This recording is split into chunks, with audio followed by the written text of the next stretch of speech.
करवा माता की जय।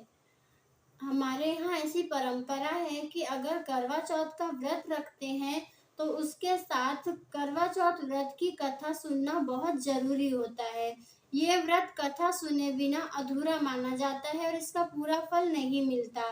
तो आइए हम सुनते हैं करवा चौथ व्रत की कथा। एक समय की बात है, एक नगर में एक साहूकार रहता था। उसके 7 बेटे और एक बेटियां थी। सातों भाई की इकलौती बहन होने के कारण सभी भाई उसे बहुत स्नेह करते थे। उसका विवाह साहूकार ने बहुत धूमधाम से किया और उसे ससुराल के लिए विदा कर दिया। एक समय की बात है, जब वो अपने ससुराल से मायके आई हुई थी तो उसने अपनी भाभीयों के साथ करवा चौथ का व्रत रखा। लेकिन व्रत के दौरान शाम होते होते ही भूख प्यास से व्याकुल हो गई और सभी भाइयों की लाडली होने के कारण भाइयों से उसकी ये हालत नहीं देखी गई। तब भाइयों को एक तरकीब सूझी और उन्होंने दूर पीपल के पेड़ पर चालन की ओट में एक दीपक जलाकर के रख दिया, जो दूर से देखने पर चांद के जैसा ही दिखाई देता था। और अपनी बहन को आकर के बोले कि बहन, चंद्रमा उग आया है, तुम चंद्रमा को अर्घ देकर के अपना व्रत खोल लो और भोजन कर लो। बहन ने चंद्रमा के दर्शन किए चलनी से, जो कि एक जलता हुआ दीपक था, और उसे ही चांद समझकर उसे अर्घ दिया, उसके दर्शन किए और उसके बाद भोजन करने लगी।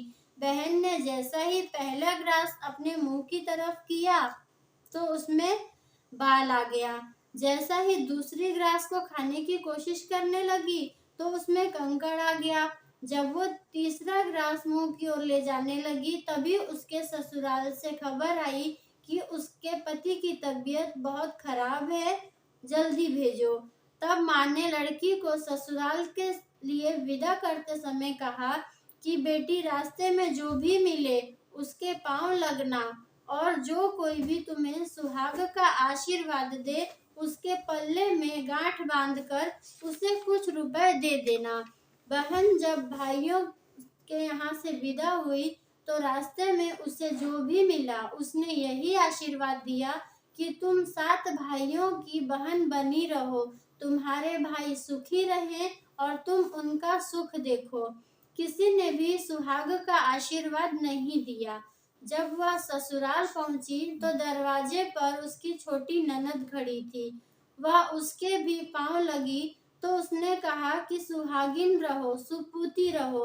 तो उसने अपनी छोटी ननद को सोने का कंगन दे दिया।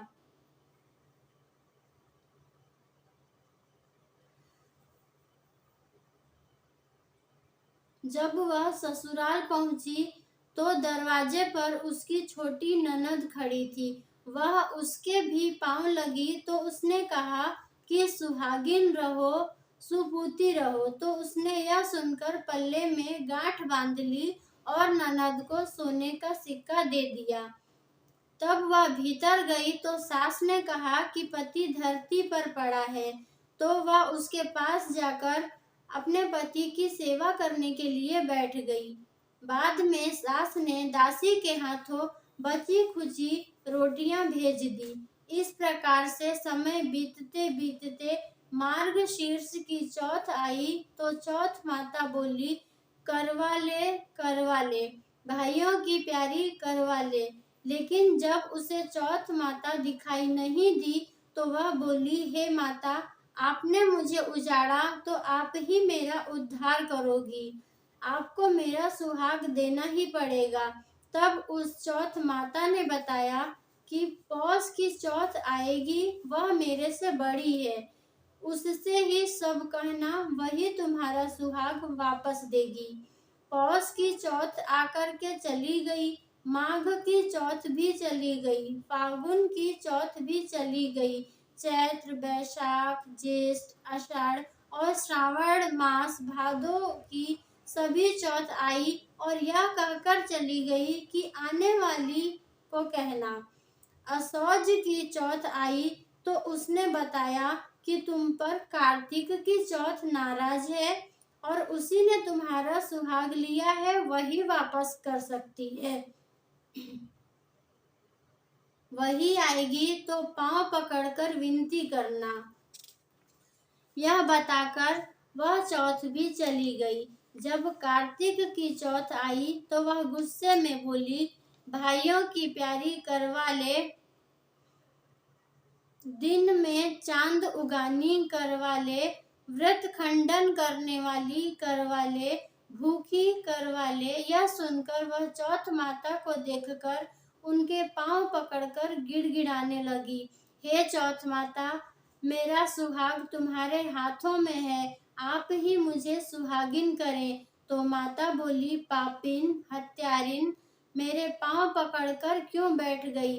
तब वह बोली कि मुझसे जो भूल हुई है उसे क्षमा कर दो, अब भूल नहीं करूंगी।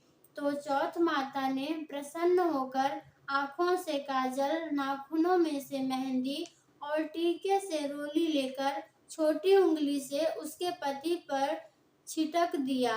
तो वह उठकर बैठ गया और बोला कि आज तो मैं बहुत सोया। वह बोली, क्या सोए? मुझे तो 12 महीने हो गए, अब जाकर चौथ माता ने मुझे मेरा सुहाग लौटाया है। तब उसने कहा कि जल्दी से माता का पूजन करो। तब चौथ की कहानी सुनी, करवा का पूजन किया तो प्रसाद खाकर दोनों पति पत्नी चौपड़ खेलने बैठ गए।